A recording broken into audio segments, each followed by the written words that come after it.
আপনারা জানেন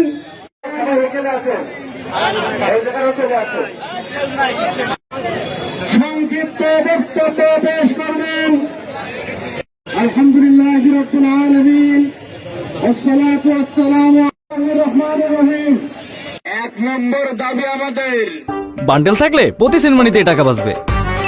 বিকাশ send money bundle কিনে জিতুন প্রতি লেনদেনে।